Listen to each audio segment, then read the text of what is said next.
Very interesting presentation. I will now pass on to the third speaker, who is Svitlana Karpava. Hello, Svitlana. Hello. Svitlana is a lecturer in applied linguistics and TESOL at the Department of English Studies in the University of Cyprus and coordinator of a testing, teaching and translation lab. Svitlana, it's in your hands now. All right. Thank you. So the topic of my presentation is e-learning and student engagement in a teacher training course. Sorry.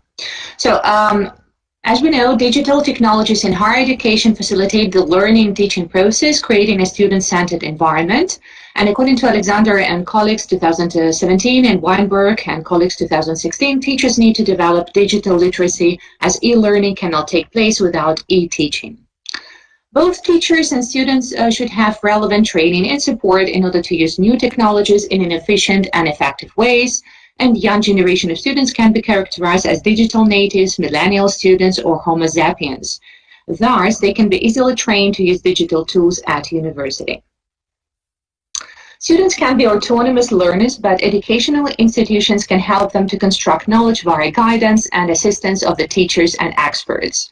The outbreak of coronavirus disease, COVID-19, has affected the higher education sector. During the present crisis, e-learning has been playing a significant role.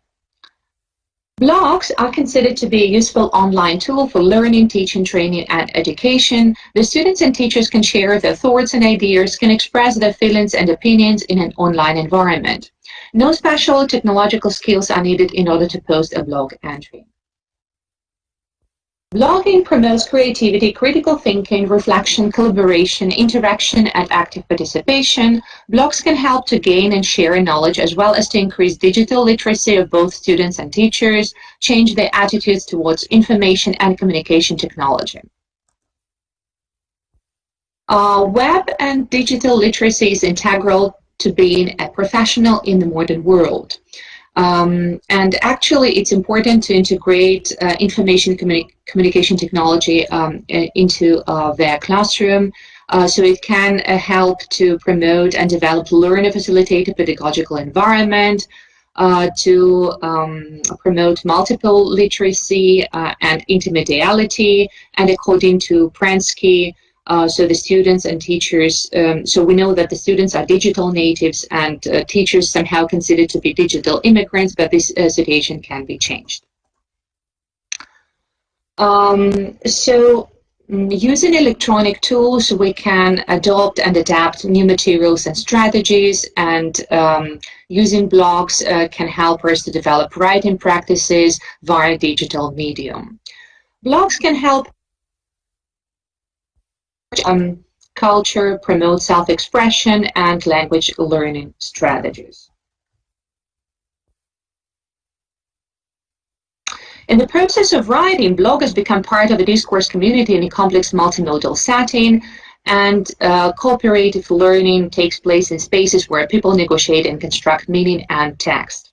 And of course, digital learning and blogging can facilitate the development of L2 writing skills and reflection and analysis. Blogging has certain stages: concrete experience, reflective observation, abstract conceptualization, and active experimentation. The aim of this study was to investigate the issues of student engagement in online environment, the development of cognitive, social, and self-directed learning skills of students, future EFL teachers, during a teaching methodology, teaching practicum course. So our participants were university students, third and fourth year, L1 Cypriot Greek.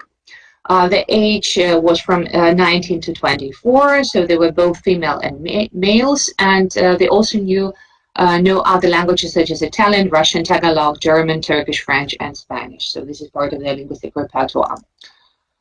So this is the diagram that shows the structure of the course. So their students had input in terms of lectures, seminars, and guided lesson observations.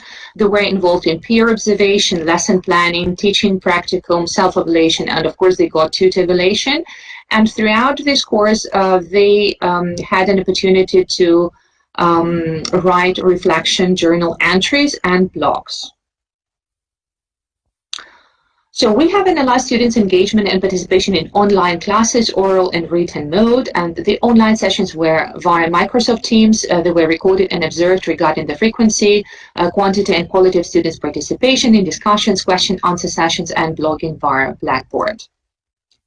We also investigated the attitudes of the students via questionnaires towards e-learning and the use of digital tools such as chat, camera, video, blogs, comments, group work, channels, and breakout rooms, and their perception of their value in terms of learning, teaching process, development of their critical thinking, reflection and analysis skills, and continuous professional development. The students were asked to write online blog entries after each of their sessions, and the students had a possibility to view their peers' blogs and to comment. The tutor provided comments and feedback for each of their blog entries and the topics of the blog that took place in class. The students had to reflect, speculate, analyze, express their views regarding teaching methods and methodologies, effective domains, and the role of culture in teaching and learning, lesson planning, lesson aims, objective stage, lesson delivery, as well as teaching practicum, problem anticipation and possible solutions, the role of a teacher in class, error correction, explicit and implicit teaching, the use of technology, classroom management, and other learner, teacher, and classroom-related issues. So let's move to our results. So this is the answer to the following question. Which digital tools are used for teaching at the university? So most of the students answered that it's Microsoft Teams, but also Zoom and Blackboard are used. So which tool you would like or prefer to use? So interestingly, that they prefer asynchronous mode. So because the sessions are video recorded and they like to watch them after the class, and they also like to submit their work via Turnitin. But in terms of the synchronous learning, they prefer chat in the written mode. In which way do you prefer to participate during an online session? Again, they prefer the written chat or written blogs rather than oral audio or oral video or other modes. Which of the teaching and learning experience do you prefer? So most of them, they prefer face-to-face, but due to COVID situation, they do understand the value of online and blended learning as well.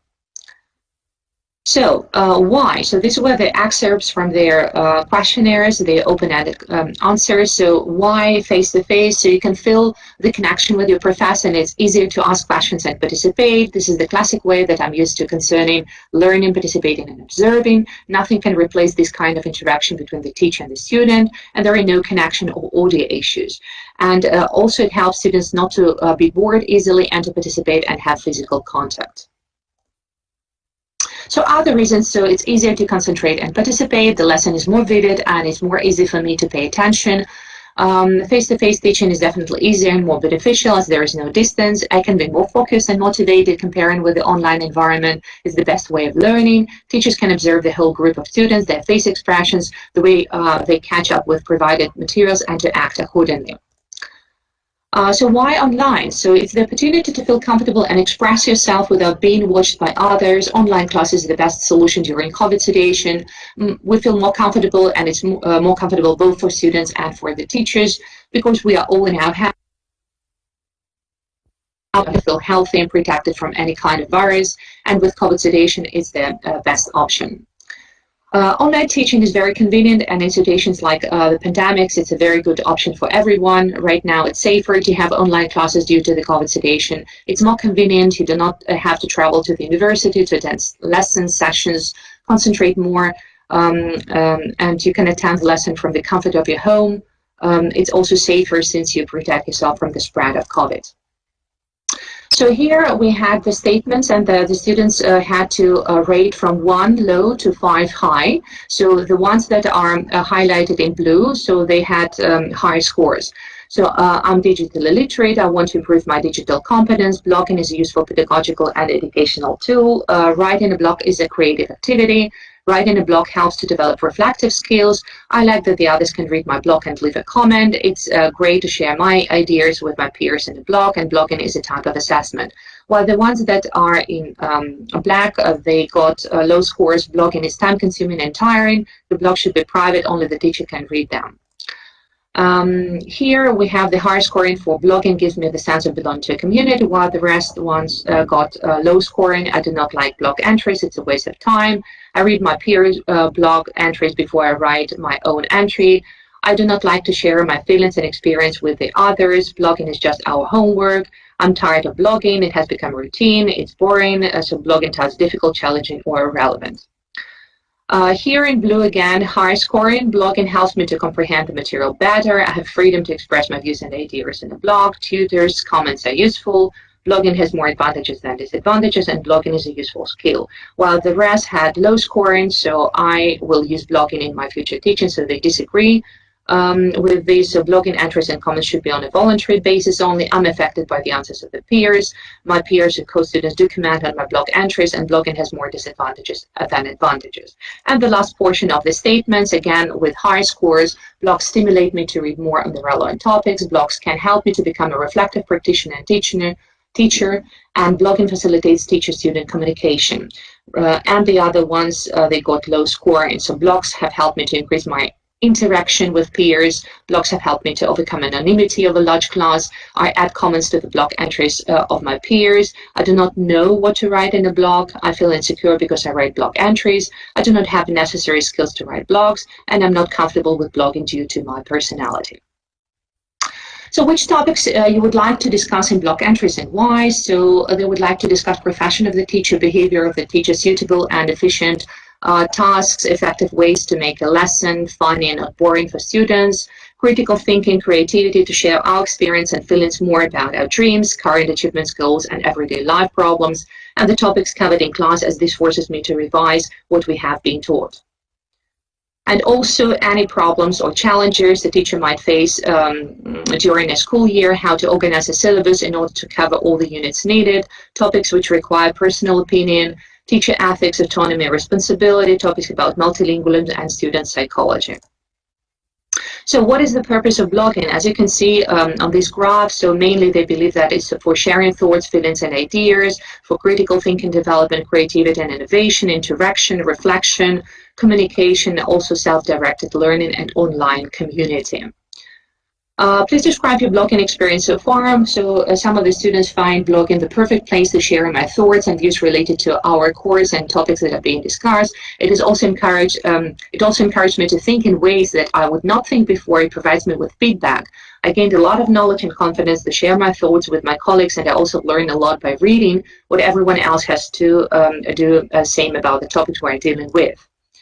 I like the experience because there is an interaction with the teacher, and my opinion can be reflected. It is a helpful way to boost the mark and understand who really participates in the lesson. I'm a bit shy, so sometimes I find it difficult to publish my blog, and nevertheless I slowly manage to overcome my fears of expressing myself. And it is a positive experience so far. My critical thinking and my own ideas to further read and write about those concepts covered in class. So do you have any ideas of how to improve your blogging experience? So for example, propose our own topics and expect from others to express their own views. I have to conduct more research about topics by reading others' blogs and then maybe compare them to mine and have a more self-critical relation, group assignments and activities.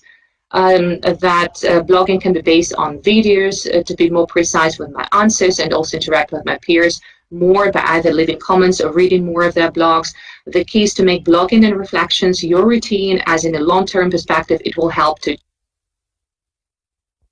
start qualitative knowledge and interaction between peers. So which other online activities can enhance your learning experience? It could be group discussions, educational videos, games, movies about cultural difference, TED Talks, teaching regarding teaching environment, Padlets, and multiple choice quizzes, and other activities. So to conclude, we need to say that the analysis of the data, blog entries, and questionnaires showed that overall students have a positive attitude towards blogging. They believe that blog facilitate their development as teachers and practitioners via creating online community in a user-friendly way. So the students have the opportunity to interact more with their peers and the tutor, express their views, exchange ideas, gain new knowledge and experience, increase the level of their digital competence, especially in the current COVID situation. And of course, we have certain implications for future